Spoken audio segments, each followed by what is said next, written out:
खरं तर आता सरकारमधून मोकळं करण्याची विनंती उपमुख्यमंत्री देवेंद्र फडणवीस यांनी पक्ष नेतृत्वाकडे केलेली आहे। पराभवाची संपूर्ण जबाबदारी आपली असल्याचं फडणवीस म्हणाले। पक्षासाठी काम करण्यासाठी सरकारमधून मोकळं होण्याची इच्छा देखील त्यांनी व्यक्त केलेली आहे। संविधान बदलण्याचं खोटं नरेटिव्ह विरोधकांनी तयार केलं आणि त्याचा फटका निकालात बसल्याचं फडणवीसांचं म्हणणं आहे।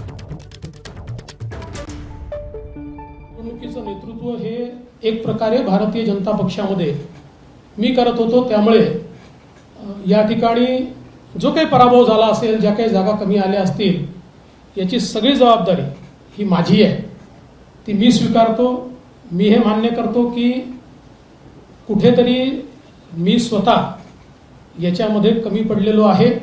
मी भारतीय जनता पक्षाच्या शीर्षस्थ नेतृत्वाला ही विनंती करणार आहे की त्यांनी मला सरकारमधनं मोकळं करावं आणि पक्षामध्ये पूर्ण वेळ काम करण्याची त्यांनी संधी द्यावी, जेणेकरून ज्या काही कमतरता राहिल्या आहेत त्या कमतरता पूर्ण करण्याच्या दृष्टीने मला माझा पूर्ण वेळ देता येईल। अर्थात बाहेर राहिलो तरी सरकारमध्ये जे काही आम्हाला करायचं आहे ते आमची टीम करेल, त्यांच्यासोबत मी असणारच आहे।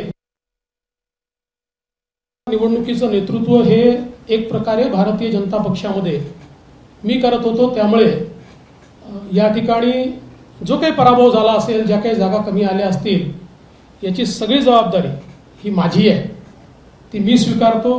मी हे मान्य करतो की कुठेतरी मी स्वतः याच्यामध्ये कमी पडलेलो आहे आणि ती कमतरता भरून काढण्याचा प्रयत्न पूर्णपणे करणार आहे।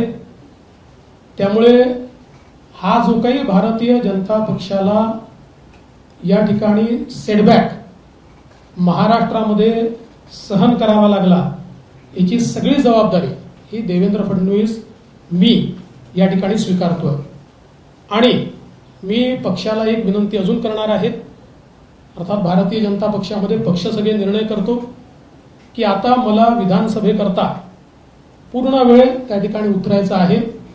त्याच्यामुळे मी भारतीय जनता पक्षाच्या शीर्षस्थ नेतृत्वाला ही विनंती करणार आहे की त्यांनी मला सरकारमधनं मोकळं करावं आणि पक्षामध्ये पूर्ण वेळ काम करण्याची त्यांनी संधी द्यावी, जेणेकरून ज्या काही कमतरता राहिल्या आहेत त्या कमतरता पूर्ण करण्याच्या दृष्टीने मला माझा पूर्ण वेळ देता येईल। अर्थात बाहेर राहिलो तरी सरकारमध्ये जे काही आम्हाला करायचं आहे ते आमची टीम करेल, त्यांच्यासोबत मी असणारच आहे।